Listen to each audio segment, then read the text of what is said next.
Mungkin langsung saja kita serahkan kepada guru kita yaitu Al-Ustaz Irfan Usman. Mungkin kami persilakan, fadhol masykur.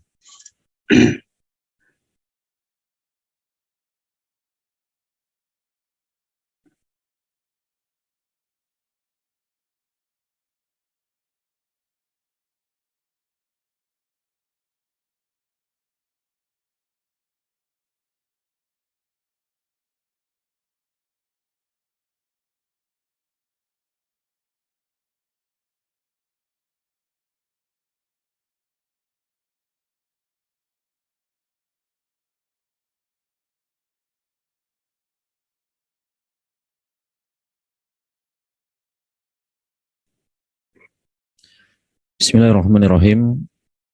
Assalamualaikum warahmatullahi wabarakatuh. Innal hamdalillah nahmaduhu wa nasta'inuhu wa nastaghfiruh wa na'udzu billahi min syururi anfusina wa min sayyiati a'malina. Man yahdihillahu fala mudhillalah wa may yudlil fala hadiyalah. Asyhadu an la ilaha illallah wahdahu la syarikalah wa asyhadu anna Muhammadan abduhu wa rasuluhu la nabiyya wa la rasula ba'da. Qala Allah tabaraka wa ta'ala fi kitabihil karim, ya ayyuhalladzina amanu taqullaha haqqa tuqatih wa la tamutunna illa wa antum muslimun. Ya ayyuhan nasu taqu rabbakumul ladzi khalaqakum min nafsin wahidah wa khalaqa minha zawjaha wa bassa minhuma rijalan katsiran wa nisaa'a wattaqullaha alladzi tasaaluna bihi wal arham innallaha kana 'alaikum raqiba. Ya ayyuhalladzina amanu taqullaha wa qulu qawlan sadida yuslih lakum a'malakum wa yaghfir lakum dhunubakum wa may yuti'illaha wa rasulahu faqad faza fawzan 'azima. Amma ba'd, fa inna asdaqal hadisi kitabullah, khairal hadi hadi Muhammadin sallallahu alaihi wasallam, wa syarrul umuri muhdatsatuha wa kullu muhdatsatin bid'ah wa kullu bid'atin dhalalah wa kullu dhalalatin finnar. Teman-teman sekalian, rahimani wa rahimakumullah, dimanapun berada, alhamdulillah, puja dan puji syukur kita panjatkan kehadirat Allah Subhanahu wa Ta'ala atas segala karunia dan nikmat, taufik serta hidayah yang Allah Subhanahu wa Ta'ala anugerahkan kepada kita. Dan kemudian salawat dan salam semoga senantiasa kita panjatkan kepada Nabi kita tercinta, Nabi Muhammad sallallahu alaihi wasallam, dan semoga salawat dan salam senantiasa tersampaikan kepada beliau, para sahabatnya dan para umatnya hingga hari kiamat kelak. Teman-teman sekalian jamaah rahimani wa rahimakumullah, insyaallah ta'ala pada kesempatan kali ini kita akan kembali melanjutkan dari pembahasan adab penuntut ilmu terhadap dirinya dari kajian kitab perhiasan penuntut ilmu, Hilyatu Talibil Ilmi, dan kita akan masuk kepada adab penuntut ilmu yang ketujuh, adab penuntut ilmu terhadap dirinya sendiri. Dan kita memohon kepada Allah Subhanahu wa Ta'ala agar diberikan kemudahan untuk memahaminya dan mengamalkannya. Dan langsung saja saya persilakan kepada Al-Ah Firdaus Harahab hafizahullah untuk memandu dari materi kita pada kesempatan kali ini. Maka fal yatafaddal.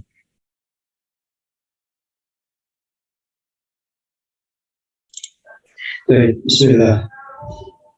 Qala musannifu Syekh Bakar bin Abdullah Abu Zaid rahimahullah ta'ala as-sabi' at-tahalli bi rawnaqil ilmi. At-tahalli bi rawnaqil ilmi husnus samti wal hadi salih min dawamis sakinah wal waqar wal khushu' wat tawadu wal luzumil mahajjah bi imarati zahiri wal batini wa takhalli an nawaqidiha. Ya, jazakumullah khairan kepada Al-Ah Firdaus yang sudah membuka dari materi kita pada kesempatan kali ini. Jamaah sekalian, teman-teman rahimani wa rahimakumullah, kita akan masuk kepada poin ketujuh, adab penuntut ilmu terhadap dirinya sendiri.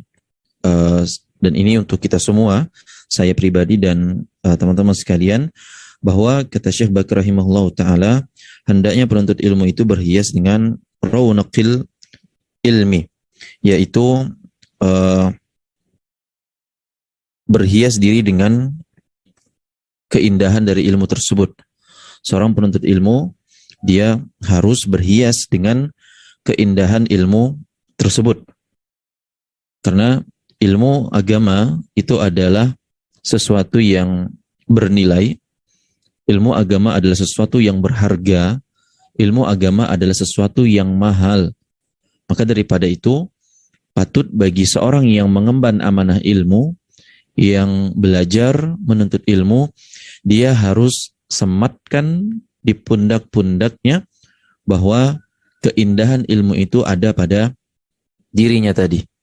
Ya, sebagaimana tak kala seorang yang mungkin ikut pendidikan militer atau semi militer, tak kala disematkan sebuah pangkat di pundaknya, ya, entah itu 3 strip atau 1 bintang, 4 bintang dan seterusnya, maka dia harus berhias, maka dia harus menyematkan sikap orang bintang 4 misalnya gitu.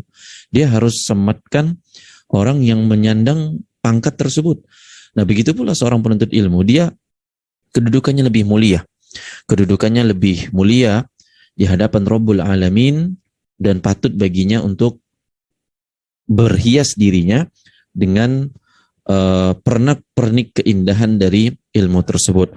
Nah, adapun pernak-pernik keindahan ilmu tersebut, teman-teman sekalian rahimani wa rahimakumullah, itu adalah kata Syekh Bakar di sini husnus samti, yaitu seorang penuntut ilmu harus punya sikap pribadi yang baik, ya.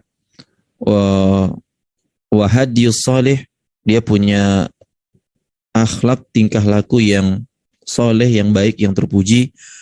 Dan juga seorang penuntut ilmu harus dawamu atau min dawamis sakinati, dia juga istiqomah, terus menerus mendawamkan, melanggengkan sakinah, ketenangan. Dia harus punya kepribadian yang baik.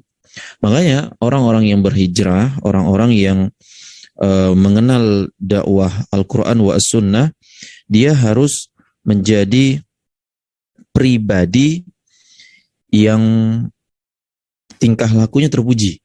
Dan nanti kita akan sebutkan selanjutnya, teman-teman sekalian, bagaimana dan apakah yang dimaksudkan dengan tingkah laku terpuji tersebut, pribadi, kepribadian yang baik tersebut.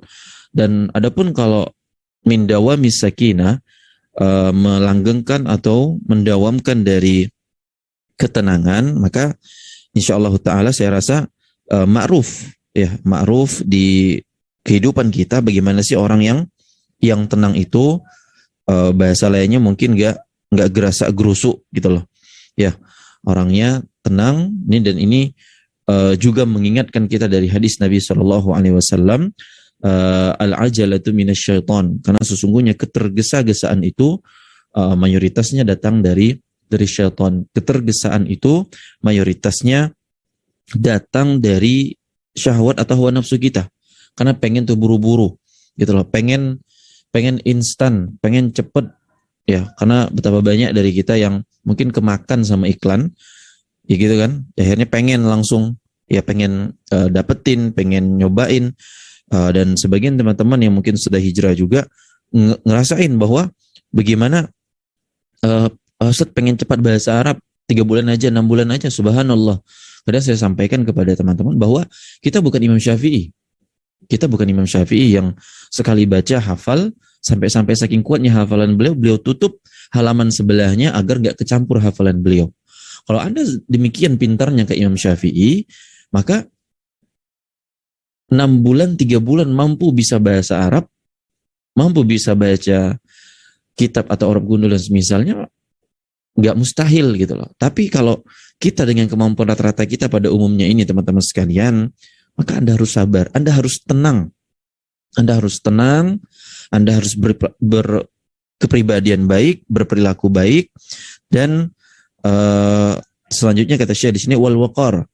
Anda juga harus punya kewibawaan. Ya, Anda harus punya kewibawaan. Mungkin dulu Anda seakan-akan dihinakan, dianggap jelek. Apalagi mungkin dari profesi Anda yang sebelum Anda berhijrah, kenal agama Allah, Anda merasakan tidak ada dihormati, tidak ada wibawa-wibawanya, maka tak kala Anda berubah ke jalan yang benar, jalan yang lurus, harus wajib bagi Anda mempunyai yang namanya kewibawaan. Selain wibawa, kata Syekh juga di sini rahimahullah ta'ala, seorang penuntut ilmu itu harus khusyuk. Seorang penuntut ilmu harus khusyuk.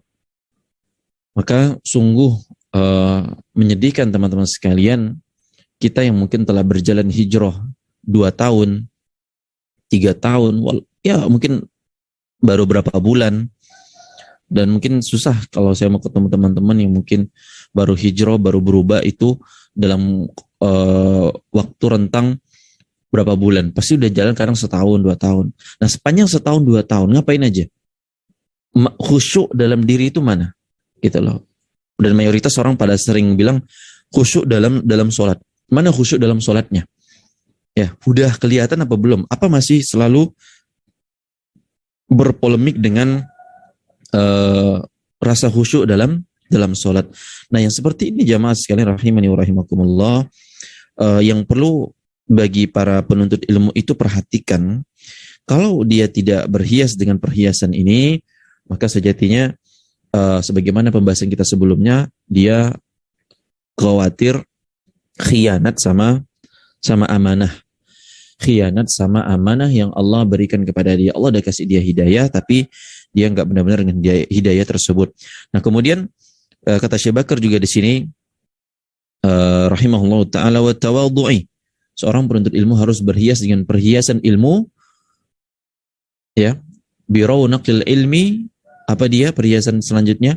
Yaitu wa tawadhu'i. Dia tawadhu, dan ini telah kita sampaikan di pertemuan yang lalu, bagaimana seorang penuntut ilmu itu harus qanaah, zuhud, tawadhu, dan seterusnya. Begitu pula teman-teman sekalian rahimani wa rahimakumullah, Syekh Bakar rahimahullah ta'ala menyampaikan kembali kepada kita tentang perhiasan penuntut ilmu yang harus ada pada dirinya, apa? Waluzumi al-mahajjati. Seorang penuntut ilmu itu harus objektif, ya. Dia fokus terhadap tujuan, gitu loh. Enggak ke kanan, enggak ke kiri. Dia harus fokus terhadap tujuan, konsisten. Saya sekarang harus benerin sholat saya. Saya sekarang harus pahami bacaan sholat saya. Saya sekarang harus tahu nih, paling enggak terjemahan dari arti surah Al-Ikhlas Qul Huwallahu Ahad. Masa saya udah bertahun-tahun baca Qul Huwallahu Ahad, artinya pun enggak tahu gitu loh.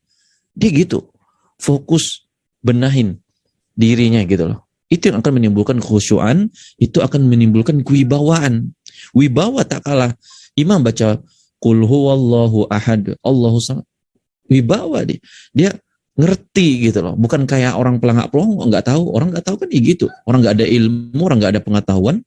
Jadi ya pelangak-pelongok, nggak ngerti, nggak ada wibawa-wibawanya. Makanya waluzumil mahajjati. Dia fokus terhadap tujuannya tersebut. Ya. Nggak ngelirik ke sana, nggak ngelirik ke sini. Oh teman beli gamis baru, oh teman ada gawe ini, oh teman pada enggak. Dia lurus, lempeng aja terhadap kebenaran tersebut. Kemudian kata Syekh Bakar juga di sini, rahimahullahu ta'ala, selain dia fokus kepada tujuannya secara zahiri, bi'imarati zahiri wal batini, secara lahir dan batin, ya, wa takhalli an nawaqidiha, dan dia juga berusaha semaksimal mungkin menjauhi dari perkara-perkara yang bisa merusak dari perhiasan-perhiasan tersebut. Maka jauhi, lawan dari yang bisa merusak dari perhiasan-perhiasan tersebut. Nah, teman-teman sekalian rahimakumullah, ada pernyataan yang bagus dari Syekh Muhammad bin Shalih Al-Utsaimin rahimahullah ta'ala dalam syarahnya ini, yang bisa teman-teman lihat dalam PDF tersebut, bahwa tak kala Syekh Muhammad bin Shalih Al-Utsaimin rahimahullah ta'ala menyampaikan kepada kita bahwa penuntut ilmu yang tak kala dia telah berhias dengan perhiasan-perhiasan yang disebutkan oleh Syekh Bakar tadi, ya, dalam hal-hal tersebut, dia harus menjadi an yakuna yanbaghi li talibil ilmi an yakuna uswatan salihatan fi hadhil umuri.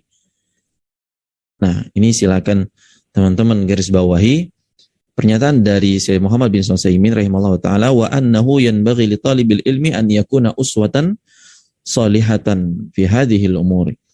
Seorang penuntut ilmu sepatutnya dia menjadi suri tauladan. Subhanallah.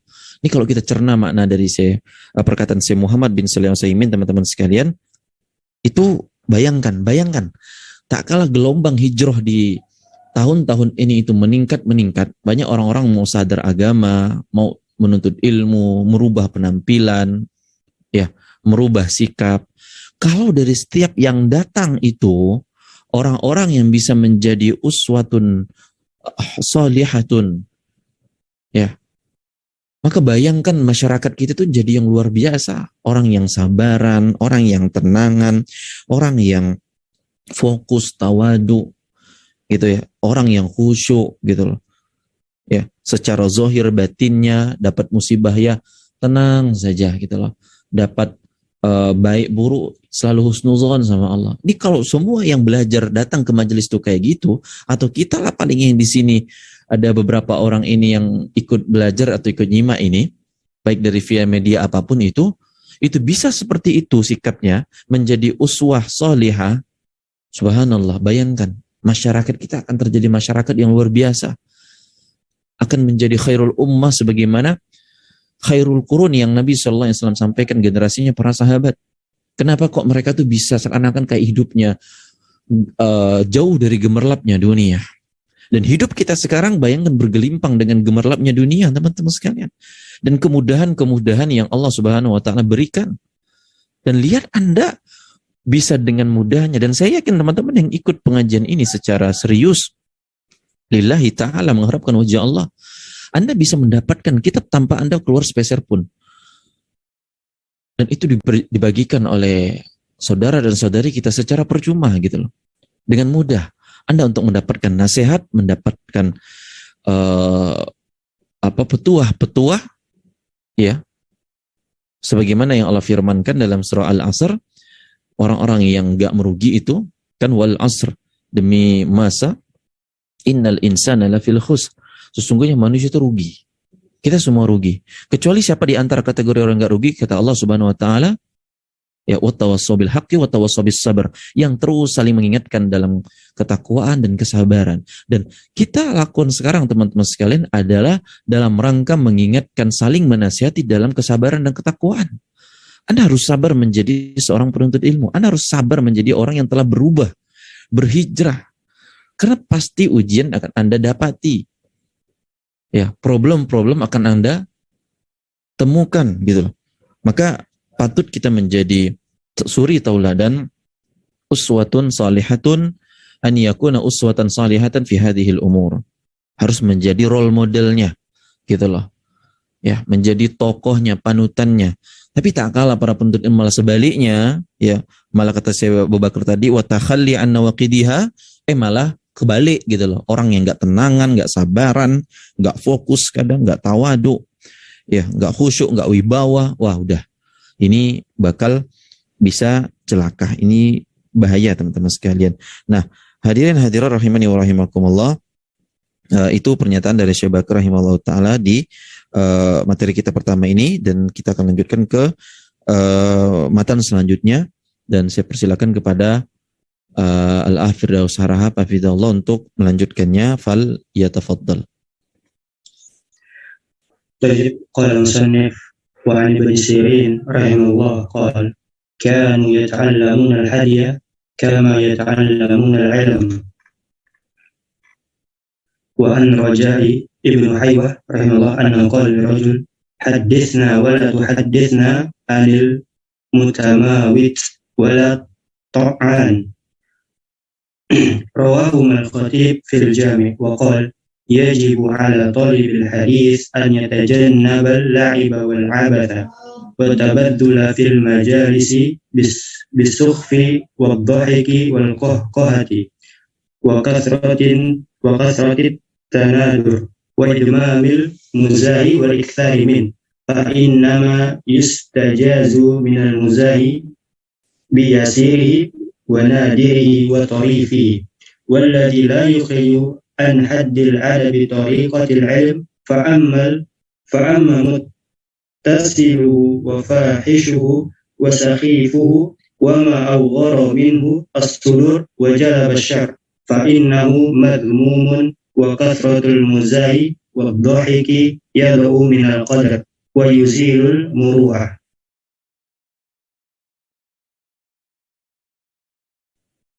Nah, jazakumullah khairan kepada Al-Akh Firdaus yang telah sama-sama membacakan materi kita selanjutnya, teman-teman sekalian.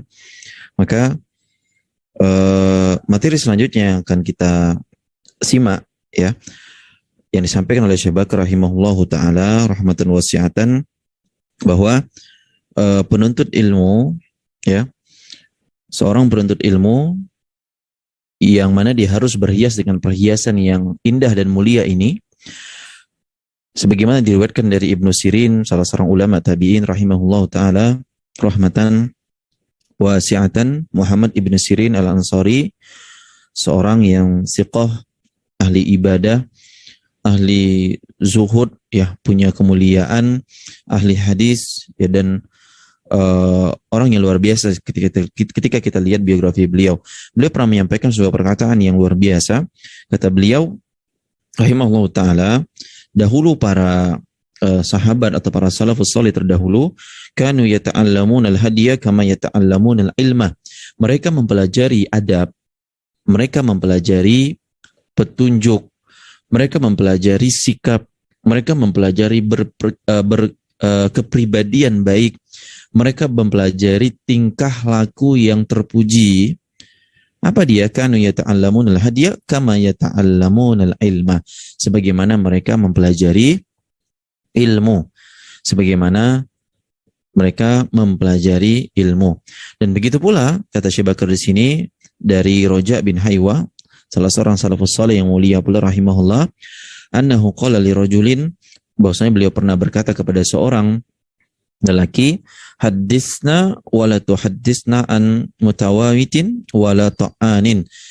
Ceritakan, sampaikan hadis kepada kami dan jangan ceritakan, riwayatkan kepada kami dari orang yang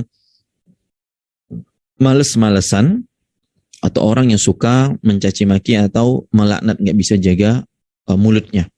Ya. Nah, teman-teman sekalian rahimakumullah, dari paling tidak dua perkataan para ulama kita ini, para salafus saleh terdahulu rahimahumullahu taala, menjadi nasihat mendalam bagi kita bahwa adab, ya, berperilaku baik, berkepribadian baik itu bergandengan tak kalah Anda menuntut ilmu atau belajar ilmu. Maka semakin sepantasnya orang itu setidaknya bahasanya gitu ya, dia telah hadir di satu majelis, dia belajar mungkin kitab kitab tauhid, kitab adab, dan kitab hadis terus misalnya, seharusnya adabnya tersebut, tingkah lakunya, kepribadiannya harus semakin baik, semakin terpuji. Nggak bisa nggak. Karena tak kalah dia udah datang nih sekali kajian kitab tauhid misalnya gitu, udah datang nih sekali kajian kitab hadis Arba'in Nawawi, udah datang nih kajian fikih misalnya gitu ya, Al-Wajiz. Tapi ketika selesai dari sana nggak ada kepribadian dia semakin baik, tingkah lakunya semakin terpuji, hati-hati. Alamat tanda ilmu yang tadi kita pelajari nggak bermanfaat itu besar.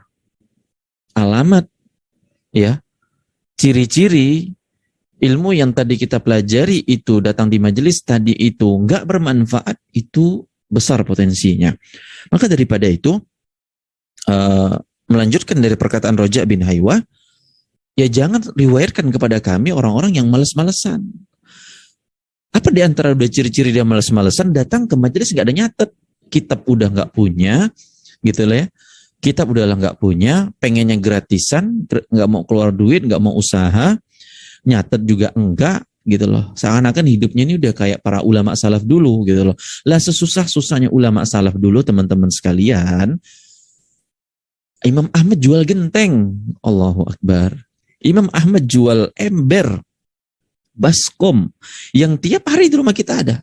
Adakah saking miskinnya kita genteng ember pun nggak punya?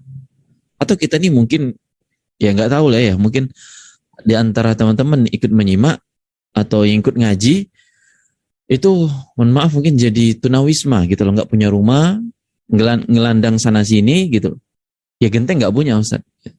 Tapi saking bagaimana para ulama dahulu menghargai ilmu, mereka berkorban dan berusaha untuk mendapatkan itu semua. Karena ini mulia.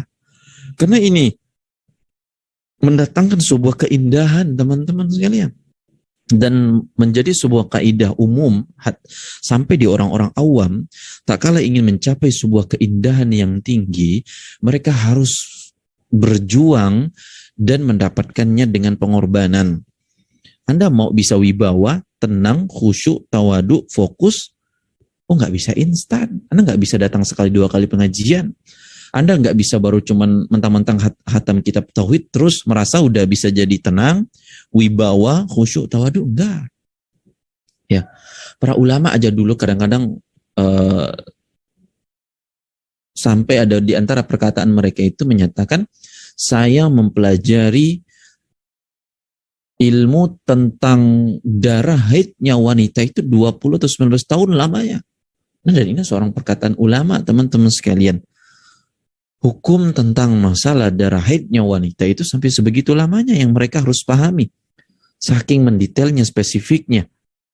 Lah kita kadang baru diusul ulang aja dari hakikat tauhid, ya, urgensi tauhid, makna dari kalimat la ilaha illallah, ya udah ngedumel dalam hati, ya ini lagi gitu loh, subhanallah. Padahal kalimat ini yang kita harapkan teman-teman sekalian, kita ketika sakratul maut mau meninggal dunia yang mengucapin la ilaha illallah. Lah kok disuruh ulang malah males-malesan, kan sangat nggak selaras sekali, subhanallah. Maka daripada itu, nah kita lanjutkan dari perkataan atau nukilan dari Syekh Bakar Abu Zaid rahimahullah tersebut, riwayat yang disebutkan dari Khatib Al-Baghdadi rahimahullah ta'ala dalam Al-Jami' bahwa beliau mengatakan, bagi para yajibu ala talibil hadisi, wajib bagi para orang-orang pada umumnya, ya globalnya maknanya adalah para penuntut ilmu, wajib bagi para penuntut ilmu, wajib bagi para orang-orang yang berusaha memahami agama ini.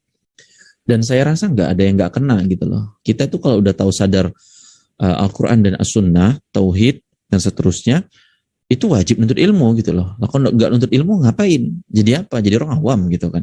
Nah, kata Al-Khatib Al-Baghdadi rahimahullah ta'ala dalam Al-Jami', wajib bagi orang yang menuntut ilmu, dia itu menjauhi an yatajannabal la'iba wal abatha. Dia, nah ini perhiasan yang harus ada pada keindahan ilmu dari penuntut ilmu itu apa? Dia harus jauh dari yang namanya senda gurau, bercanda, dan juga harus menjauhi dari wal abatha, sesuatu yang sia-sia, sesuatu yang sia-sia. Wa tabadzula fil majalisi bisukhfi wadh-dhahiki wal qahqahati. Dan dia juga harus circle dalam, ya bahasa kita sekarang circle gitu ya, majelis-majelisnya, tempat duduknya, teman nongkrongnya itu yang mana banyak sikap-sikap memalukan, sikap-sikap kebodohan, sikap-sikap yang senangnya ngakak, cekakak, cekikik, ketawa-ketawa, terbahak-bahak, banyak senda guraunya, ya, candaan-candaannya dan teman-temannya lah. Dan itu pasti satu paket betul. Kalau orang udah seneng cekakak, cekikik, ketawa, terbahak-bahak, bergurau, bercanda gitu loh. Jadi circle-nya itu ya begitu gitu loh. Kalau nggak gibahin orang, terus ketawa-ketawa dengan kesalahan orang, gurau-gurau, ya kebanyakannya bergurau doang. Akhirnya apa? Majelis itu akan dipenuhi dengan otaknya dangkal jadinya gitu loh. Disuruh belajar tahsin, tajwid, benerin huruf-huruf bacaan huruf hijaiyahnya. Itu berat banget deh seorang kayak gitu tuh. Padahal bacanya masih kelabakan sekali, masih amburadul. Tapi kalau disuruh majelis yang ketawa ketiwi gitu loh, mohon maaf mungkin ceritain ustadznya poligami gitu kan, yang belum lama ini jadi sebuah topik trending di teman-teman di media sosial. Wah, itu subhanallah menjadi apa, menunjukkan kepandiran kita. Betapa bodohnya kita yang nggak menyibukkan kepada sesuatu yang lebih berfaedah dan bermanfaat kepada kita. Ustadz mau poligami nggak salah, dengan kemuliaan beliau, keilmuan beliau. Tapi kita penuh dengan kebodohan, teman-teman sekalian. Kenapa Anda, bahkan kita seneng lah Ustadz kalau Ustadz kita sendiri bisa poligami katanya gitu. Ya senang, sewajar-wajarnya senang gitu loh. Tapi kalau Anda udah sampai jadikan itu bahan di majelis Anda, ketawa ketiwi Anda, ribut-ributan Anda, maka ini nggak ada jiwa atau adab seorang penuntut ilmu terhadap dirinya sendiri. Nah teman-teman, semoga Allah muliakan rahimakumullah. Kemudian kata Syekh Bakar di sini menukilkan dari perkataan Khatib Al-Baghdadi rahimahullahu taala, maka perkara-perkara seperti ini, ya, perkara-perkara seperti ini hendaknya seorang penuntut ilmu itu juga nggak dilarang kalau dia mau ketawa, mau sunda gurau itu nggak diharomin. Cuma terkadang porsinya itu yang harus coba diminimalisir gitu loh, disedikitkan, jangan sampai berlebihan. Terus lihat batasan-batasan perilaku etika yang jangan sampai penuntut ilmu itu kebablasan, kebanyakannya bercanda, kebanyakannya gurau, ya, ketawa ketiwi, terbahak-bahak pula, dan ini bisa menjadi sikap yang tercela, sikap yang gak bagus bagi seorang penuntut ilmu, dan menurunkan kewibawaannya, ya, menghilangkan muruahnya dan merusak hatinya. Karena sebagaimana yang kita ketahui bahwasanya kata para ulama, ilmu agama ini adalah cahaya, yang mana cahaya ini tidak akan masuk kepada hati yang dipenuhi dengan sesuatu kelalaian, kesia-siaan, ya, kebodohan, yang kebodohannya ini bukan karena IQ doang, tapi karena sikap kita yang nggak bisa menjaga sikap. Maka daripada itu teman-teman sekalian rahimakumullah, penting untuk kita perhatikan bersama dan jangan sampai kita lalai. Dan ada perkataan Syekh Muhammad bin Utsaimin di bawah itu, di penjelasan beliau, bagus untuk kita renungi, bahwasanya al-abathu, perbuatan sia-sia, huwa an yaf'ala fi'lan la da'iya lahu au yaqula qawlan la da'iya lahu. Perbuatan yang sia-sia itu adalah tak kala seorang mengerjakan suatu tanpa ada alasan apapun, atau dia berkata sesuatu, ngomongin sesuatu yang tanpa ada alasan, gitu loh. Ini perbuatan sia-sia. Ini perbuatan sia-sia. Seorang yang berbuat sesuatu tanpa ada alasan apapun. Sebagaimana yang mungkin viral juga di dunia media sosial, terutama di platform YouTube, video 2 jam nggak ngapa-ngapain, nah gitu kan. Ini yang an yaf'ala fi'lan la da'iya lahu. Dia nggak tahu, nggak ada alasan apapun, ngapain diem terus direkam, diem aja di depan kamera. Lah yang pandirnya lagi gitu loh, kita nonton, ngasih like, komen gitu loh, komennya caci maki, hinaan, Allahu Akbar. Ini benar-benar pandir sekali kita gitu loh. Nggak ada perilaku pribadi yang baik, tingkah laku yang terpuji, ya. Dan ataupun kita selesai di sini, an yaqula qawlan la da'iya lahu, dia ngomongin sesuatu yang juga nggak ada alasannya. Anda dalam-dalamin, misalnya tadi saya sambil contoh, kalau ada guru kita, Ustaz kita yang poligami gitu loh, Anda dalam-dalam ngomongnya gitu loh. Nanti kita akan sebutkan juga di sini teman-teman, ada pernyataan yang luar biasa, mungkin setelah ini dari yang sampai saya bakar di sini. Jadi tolong ya, jangan berbuat sesuatu yang nggak ada faedah, yang sia-sia. Dan ini juga disebutkan dalam hadis Nabi SAW, laisa minal lahwi illa salasun, ya, bukan di antara perkara yang sia-sia itu kecuali 3 hal. Apa dia? Ta'dibur rajuli farasahu, seorang melatih kudanya. Ya, dia melatih kudanya, melatih kendaraan yang bisa sebagai dia jihad fisabilillah. Atau wa mula'abatahu ahlahu, dia bersenda gurau, nyenengin gitu ya, main-main sama keluarganya. Ini termasuk bukan suatu yang sia-sia. Ya. Kemudian juga kata Nabi SAW, wa ramyuhu biqausihi wa nablihi, dia latih menembak, dia latih memanah. Nah, ini termasuk bukan sia-sia. Ini yang berhubungan tentang masalah hal tersebut, bukan termasuk perkara yang sia-sia. Tapi kalau udah yang lain-lainnya pada umumnya biasanya masuklah kepada perkara yang sia-sia. Nah, kemudian teman-teman sekalian rahimakumullah, kita akan lanjut kepada pernyataan selanjutnya dari Syekh Bakar di sini. Maka saya persilakan kepada Al-Firdaus untuk membimbingnya. Falyatafaddal.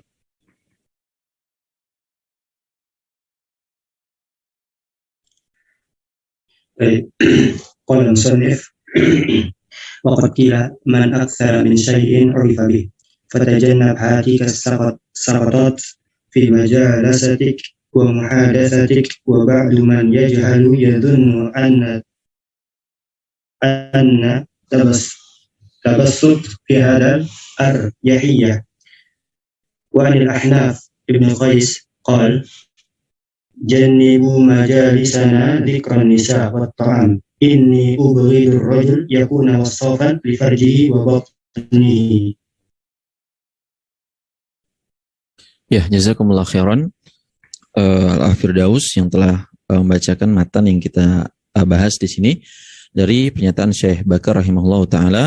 Dan sebagaimana saya sebutkan tadi sebelumnya bahwa ini yang disampaikan oleh para ulama kita bahwa kata waqad qila man aktsara min syai'in urifa bi, barang siapa yang memperbanyak sesuatu maka dia akan dikenali dengan sesuatu tersebut.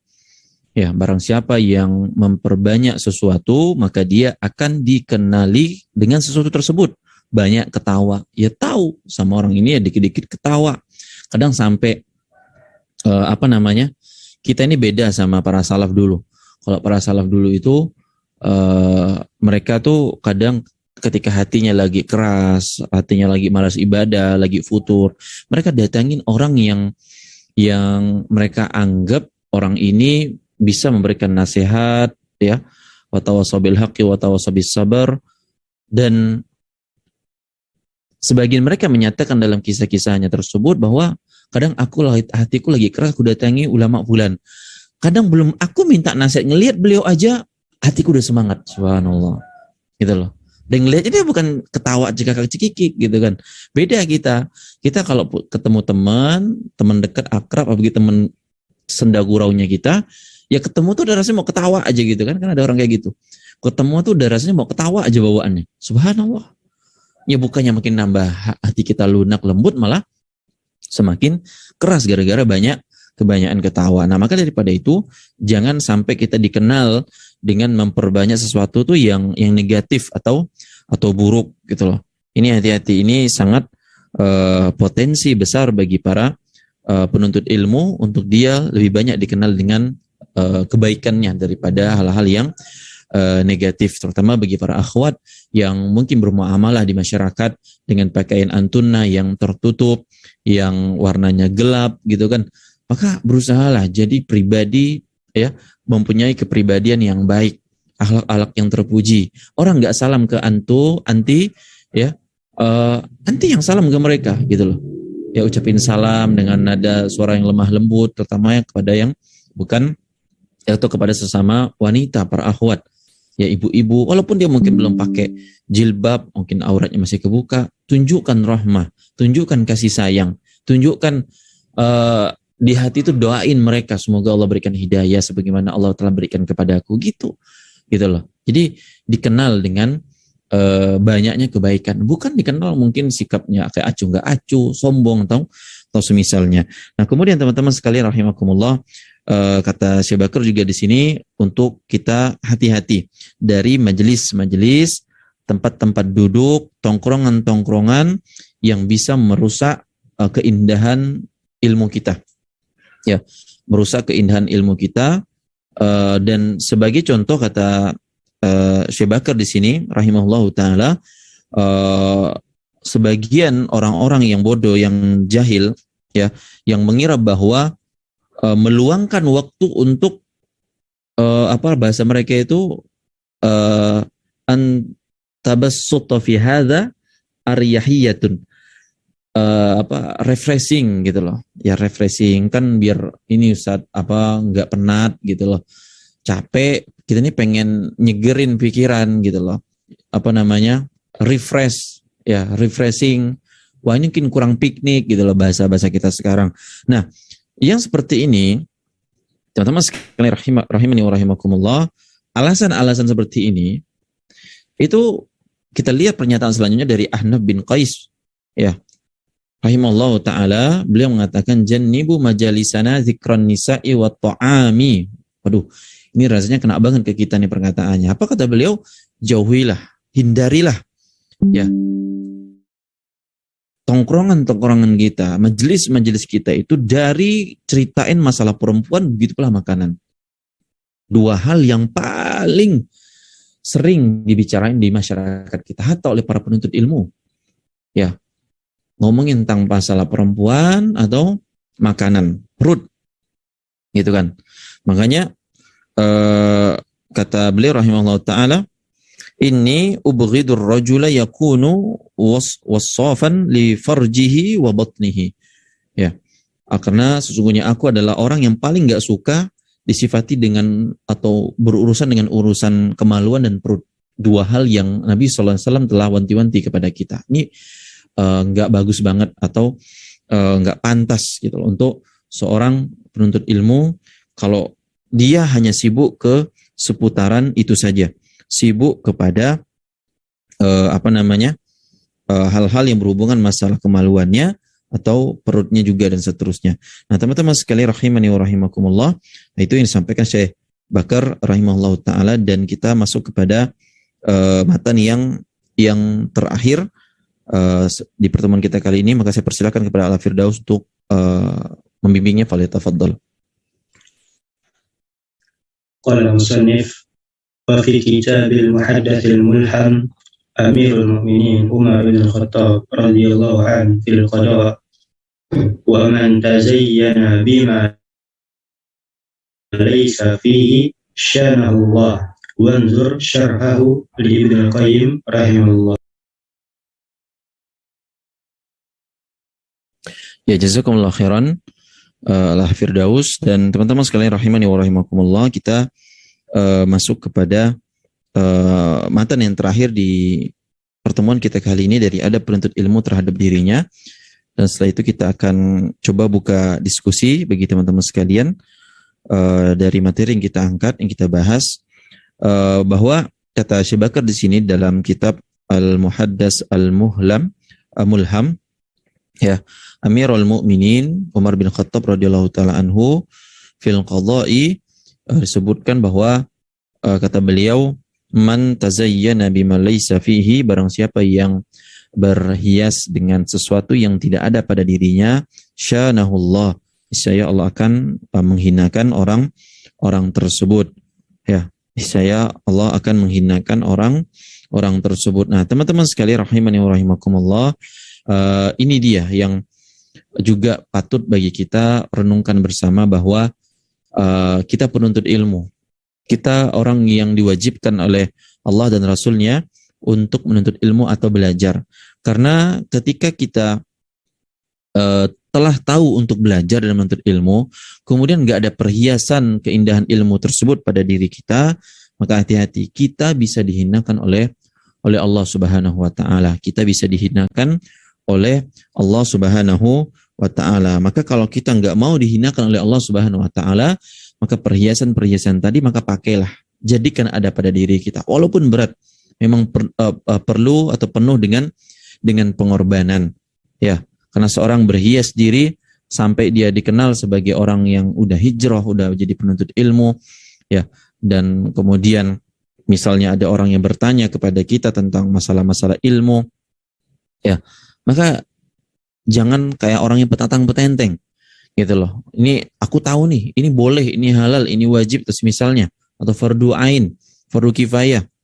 Ini ada syaratnya, ini nggak ada syaratnya. Udah seakan-akan udah jadi kayak mufti atau ahli fatwa. Maka hati-hati kalau ada yang kita seperti ini, ya, yang seakan-akan udah yang paling luar biasa. Ingat perkataan Umar, man tazayyana bima laysa fihi, barang siapa yang berhias dengan sesuatu yang nggak ada pada dirinya, ya bahasa mudahnya gini aja sih analoginya.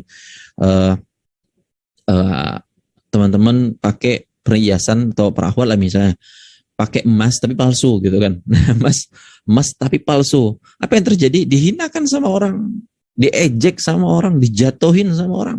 Begitu pula penuntut ilmu yang udah hijrah, ketika dia nggak ada perhiasan keindahan ilmu pada dirinya, Allah akan menghinakan orang tersebut. Ya, Allah akan mencampakkannya, Allah akan singkap kebodohannya, ya.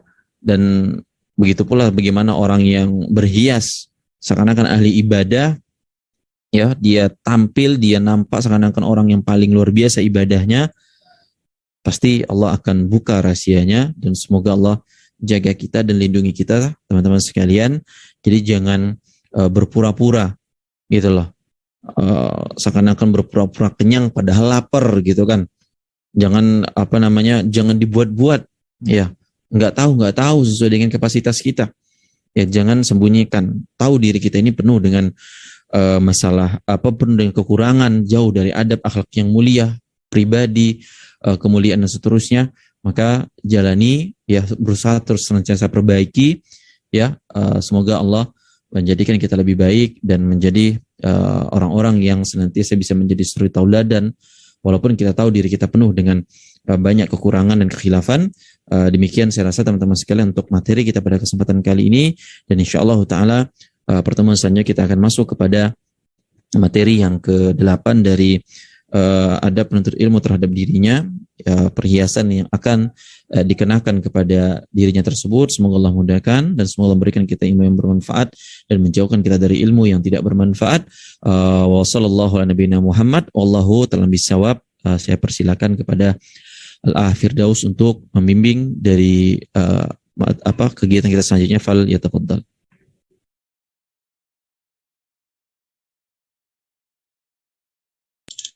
Insyaallah, jazakallahu khairan atas materi atau penjelasannya. Bagi teman-teman, jika ada perkara yang mau didiskusikan atau ada pertanyaan, silakan tulis saja di kolom komentar, ataupun yang mau bertanya kepada Ustaz, kami persilakan. Ustaz, sambil menunggu pertanyaan, Ustaz, bagaimana kita ini, Ustaz, menyikapi para penuntut ilmu, Ustaz, yang nggak enakan, Ustaz? Misalnya ketemu teman lama, Ustaz, atau teman yang belum belajar, belum ngaji, ketemu teman lama yang belum belajar atau belum ngaji, yang mana kita ini tahu, Ustaz, kalau kita datang ini, di dalamnya ini majelisnya itu menyebutkan perkara wanita, Ustaz, makanan, atau cuma cekikik. Jadi dari masa gimana, Ustaz? Gak enakan mau datang, takutnya kita udah tahu dalam gimana, kalau nggak datang gak enakan gitu, Ustaz. Iya, naam, jazakallah khair. Bismillah, alhamdulillah, wassalatu wassalamu ala rasulillah, wa ba'd. Jadi kalau kita punya teman, punya circle, punya kumpulan, mungkin satu kelas dan semisalnya, terus tapi dalam circle tersebut orang-orangnya, kata antum tadi, sering ngomongin tentang masalah perut, makanan, nanti kita makan ini dan makanan enak di sana, kan itu udah jadi hal yang seakan-akan lumrah ya di zaman kita ini, sampai banyak vlogger-vlogger yang mendalami, menspesifikasikan kegiatannya itu ya cari makanan-makanan enak gitu loh. Entah alasannya majuin usaha orang, ya baik sih gitu. Cuman kalau hidup kita sudah hanya di seputaran itu saja, ini yang bahaya. Dan juga tadi pertanyaan antum itu bagaimana kita gitu ya, bersikap atau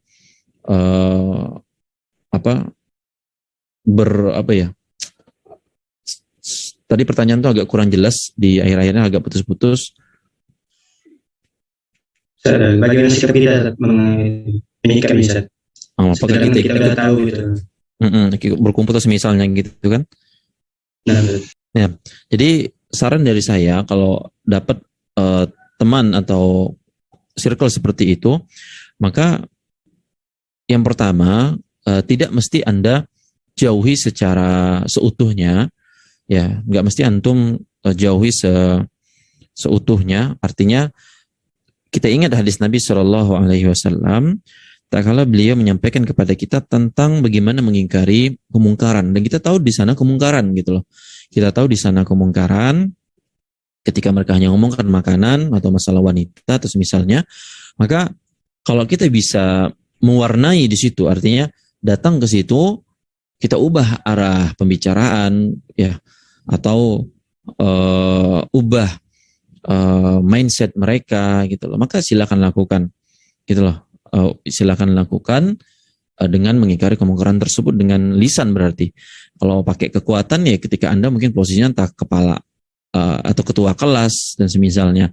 Nah, ketika udah digituin pun nggak mempan, mereka masih tetap kukuh dengan gaya mereka, maka tidak ada cara lain kecuali kita yang menghindar, kita yang tidak ikut nimbrung di sana, karena demi menjaga hati kita, ya, menjaga keimanan kita daripada diri kita rusak karena model-model demikian, ya, model-model demikian. Izin pamit aja biasanya gitu, bilang aja ada urusan, ada kegiatan, ya. Kalau mungkin mereka nyeletuk bilang kegiatan, kan ada kegiatan apa, dosen nggak ada misalnya gitu, atau guru nggak ada, ya kegiatan saya mau baca, saya tuh mau ngaji, saya mau zikir, kan itu kegiatan juga. Jadi saran saya seperti itu, tak kalah ada teman sekitar kita yang demikian adanya, maka lakukanlah hal tersebut, dan semoga Allah mudahkan. Wallahu ta'ala bishawab.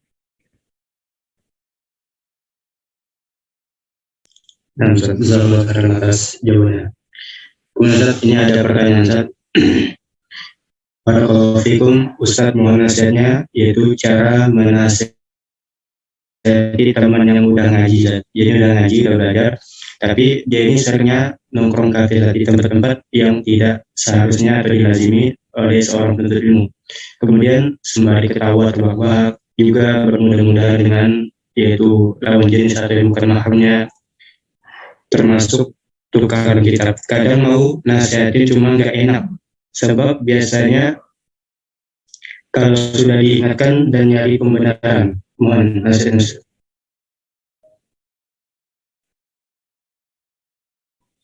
Ya, jazakallahu khairan. Ini ada 2 pertanyaan atau satu nih ya? Satu aja kan ya? Cuman yang dipertanyakannya adalah bagaimana nasihatin teman atau kawan yang udah ngaji gitu kan ya, tapi masih suka nongkrong di kafe ya katanya. Di misal kafe atau tempat yang nggak cocok lah untuk menuntut ilmu. Ya, nah ini teman-teman semoga muliakan rahimakumullah. Nabi Shallallahu Alaihi Wasallam pernah bersabda dalam sebuah hadis yang diriwayatkan dari Ibnu Al-Mubarak dalam kitabnya Az-Zuhud, bahwa tidaklah suatu kaum atau sebuah kaum itu duduk-duduk atau bermajelis tanpa berzikir kepada Allah kecuali akan menjadi penyesalan bagi mereka pada hari kiamat. Dan tidaklah seorang berjalan tanpa berzikir kepada Allah kecuali akan menjadi penyesalan baginya juga pada hari kiamat. Nah, maka kalau kita punya hobi jalan-jalan, traveling, atau nongkrong, kongko sama teman-teman, ya, ini bukan masalah kita mikirin halal haramnya gitu loh. Apa hukumnya nongkrong di kafe, Ustaz? Itu bukan yang kita bahas. Ya, tapi yang perlu kita pertimbangkan adalah ketika kita traveling, ketika kita ngumpul di kafe misalnya gitu kan, kita ngumpul tuh ngapa? Gitu loh. Apa Anda sekedar hanya cuman minum kopi doang atau singgah doang, ya?